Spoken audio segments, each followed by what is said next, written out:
de ce qui est défini comme bonne pratique dans notre industrie. Donc souvent, ça se regroupe souvent sous tout un tas d'acronymes qu'on va te demander de réciter par cœur, du KISS, du dry, du solid, etc. Et en soi, ces pratiques-là, elles sont bien, hein. Les concepts qu'il y a derrière, ils sont bons, je pense. En tout cas, à mon sens. Le problème, souvent, c'est que on a un peu tendance à les tordre et à les appliquer de manière un peu dogmatique, un peu trop simple, en fait, sans se poser la question de quelle est la motivation derrière, comment ça est censé fonctionner, etc. Mais je suis bien d'accord avec toi. Mais ça tourne. Bonjour Romain. Bonjour Sylvain, Tu vas bien Romain? ça va et toi? Ça va, ça va. Du coup, on parlait de bonnes pratiques, on parlait d'acronymes, de KISS, de solid, de dry, tout ça. Du coup, c'était quoi le dry? Qu'est-ce qu'on a à dire sur le dry? Et ben dry, par exemple, c'est une pratique, c'est une pratique qui est étiquetée comme bonne pratique dans notre industrie, hein. Je pense vraiment que ça l'est. Le problème de cette pratique-là, c'est que on souffre un peu de biais cognitif autour de ce genre d'acronyme. C'est dry, c'est don't repeat yourself. Donc l'idée, elle est très simple, hein, c'est de dire j'ai un bout de code, si j'ai un comportement dans mon application, je veux que ça soit à un seul endroit, et si je dois appliquer la modification, je veux qu'elle soit appliquée à un seul endroit. Je veux pas avoir à traverser toute ma base de code pour appliquer ma modification un certain nombre de fois. Euh, c'est une pratique que je pense qui est assez bien comprise par notre industrie, et le problème, je pense, c'est qu'elle est même tellement simple à intégrer, dont repeat yourself, voilà, ça tient en 3 mots, que c'est appliqué un peu de manière mécanique sans se poser les bonnes questions.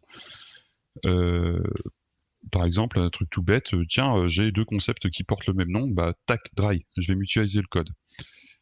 On nous l'apprend vachement à l'école, ce truc-là. Il faut mutualiser. Pour ça, limite, il faut faire de l'héritage, des trucs comme ça, et puis tout mettre au même endroit. Entre guillemets, c'est un biais qu'on a depuis longtemps dans la plupart des formations. C'est ce qui nous est enseigné. Et même après, dans le monde du travail, on a toujours l'impression que c'est un des meilleurs moyens de gagner du temps, effectivement, d'avoir une seule modif pour pas, voilà, c'est la mutualisation. Tout mettre au même endroit pour pas avoir de problème. Mais effectivement, ça a des limites, du coup.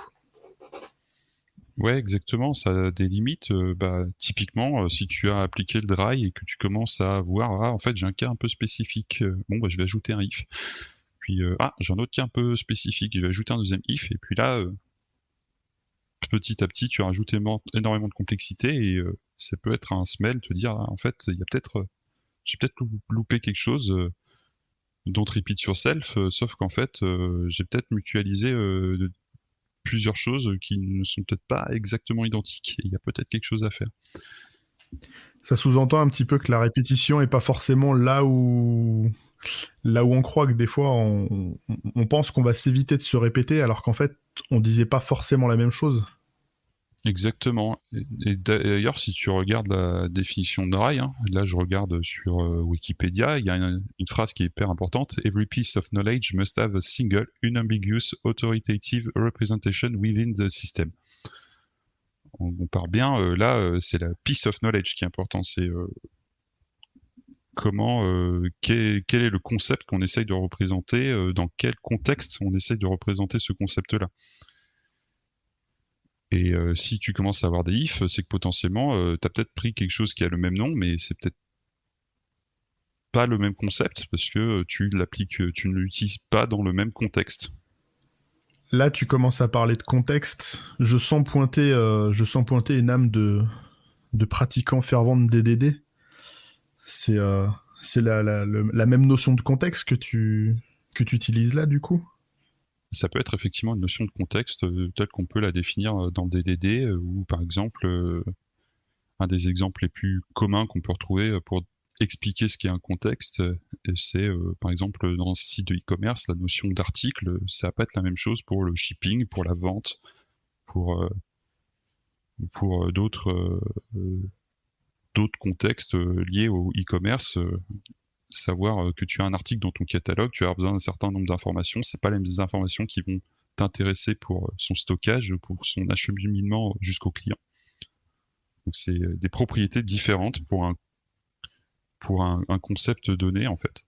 Donc tu peux avoir le même nom pour différents concepts. Tout dépend du contexte dans lequel tu emploies ce nom. Le dry, à la base, c'est pour don't repeat yourself.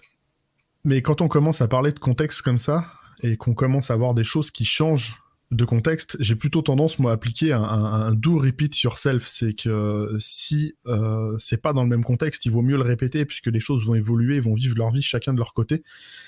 Et ce qui est terrible, c'est qu'à force de le faire dans ce sens-là, quand je suis dans une équipe et que je commence à parler de dry, je sais plus si la personne en face de moi fait du do ou du don't repeat yourself, et ça remet la question de devoir travailler à chaque fois vraiment sur le contexte, dans quel contexte je travaille, dans quelles conditions j'appelle les choses. Et enfin, je sais pas toi si t'as ce biais justement un petit peu d'intention sur les appels, sur les bouts de code que tu veux mutualiser ou pas, justement. Ouais, j'ai une heuristique qui est à peu près similaire, je pense. Dans l'idée, quand j'ai un bout de code qui a un comportement donné et que je vois un autre bout de code qui me semble similaire, mais qui l'est peut-être pas en tout point, j'ai peut-être pas forcément cette connaissance au moment où je suis en train d'écrire ce nouveau bout de code pour savoir si je peux mutualiser ou pas. Donc une pratique un peu simple, bête et méchante, j'ai envie de dire. On essaye de pas tomber dans le dogme, donc attention à pas tomber dans ce dogme-là non plus. Ça peut être de prendre ce bout de code, le dupliquer et d'apporter juste la modification qui m'intéresse dans le nouveau cas que je suis en train de gérer. Alors ça peut choquer peut-être certains de se dire ok, bah en fait non, t'es en train de dupliquer du code, donc ça va à l'encontre de la pratique. Mais et puis ça rajoute beaucoup de code, donc c'est 2 fois plus de code à maintenir, c'est pénible. Mais d'un autre côté, tu vas voir que ton code, quand tu traverses ce bout de code spécifique, tu le fais dans un contexte précis et t'as pas à te poser la question, si j'apporte une modification pour ce contexte-là, est-ce que j'impacte le contexte d'à côté? Donc en termes de charge cognitive, de travail de réflexion, tu es beaucoup plus confortable et c'est beaucoup plus simple d'apporter une modification sur ce bout de code-là. Par contre, si après coup tu te rends compte que quand tu as apporté une modification, tu as apporté cette modification-là aux 2 endroits, là tu peux te dire ok, j'ai une opportunité de mutualiser un bout de code. Ça me fait penser à une problématique que je vois souvent et que j'ai déjà évoqué des fois dans d'autres épisodes du podcast, c'est que j'ai l'impression que les devs, on a tendance à être devenus un peu paresseux, à se dire je veux plus créer du code, je veux pas avoir plein de code, je veux avoir juste du code qui fait plein de trucs, et on devient paresseux, on sait plus créer les classes qui vont servir à une tâche simple. Ça me fait penser un petit peu le dry, j'essaie de le coupler au maximum avec du SRP, avec du Single Responsibility Principle. C'est que ma classe, même si je veux mutualiser, il faut qu'elle garde une responsabilité la plus simple possible, la plus unitaire possible. Faut pas que je me retrouve avec du code qui fait 36 trucs à la fois. Et je pense que c'est un bon garde-fou si sous le couvert de pas te répéter, tu commences effectivement à tout mettre au même endroit et avoir plein de responsabilités. Je pense qu'effectivement il y a un smell, et le gain d'avoir la modif juste à un seul endroit, tu vas y perdre sur justement tous les effets de bord, la charge cognitive dont tu parlais, et après coup la lisibilité et la maintenabilité du code, quoi. Après c'est mon C'est avis. exactement la frontière entre un système qui est compliqué et un système qui est complexe. D'un côté, tu vas avoir beaucoup d'éléments qui, pris individuellement, sont relativement simples, et d'autre côté, tu vas avoir peut-être un peu moins d'éléments, mais des éléments qui, même quand tu les prends individuellement, sont beaucoup plus difficiles à appréhender en fait. Et du coup, cette pratique-là, tu penses qu'un entre guillemets, une bonne discipline de TDD, ça peut permettre d'être plus vigilant là-dessus, ou c'est décorrélé, c'est encore autre chose? Bah, le TDD va par effet de bord, va te proposer tout un filet de sécurité au travers des tests. Donc, si tu as des éléments qui sont couplés, qui servent à plusieurs choses à la fois, qui ont peut-être été un peu trop mutualisés, à la limite, si tu casses un comportement, ça va te prévenir, mais ça t'empêchera pas d'avoir ce bout de code qui est couplé à trop de choses et pour lequel ça demande une grosse charge cognitive. Effectivement, tu peux te focaliser sur ton cas, et si tu as cassé un autre cas, le test va te le dire. Si tu as une bonne couverture, si tu as une bonne suite de tests pour protéger.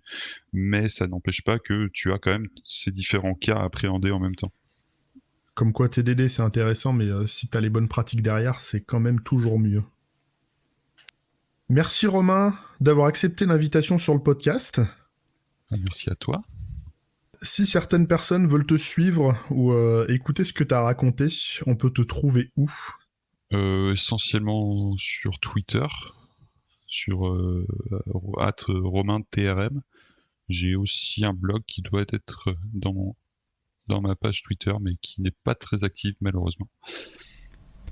J'espère que cette petite remise en question, du côté parfois un peu dogmatique de nos bonnes pratiques, vous aura intéressé.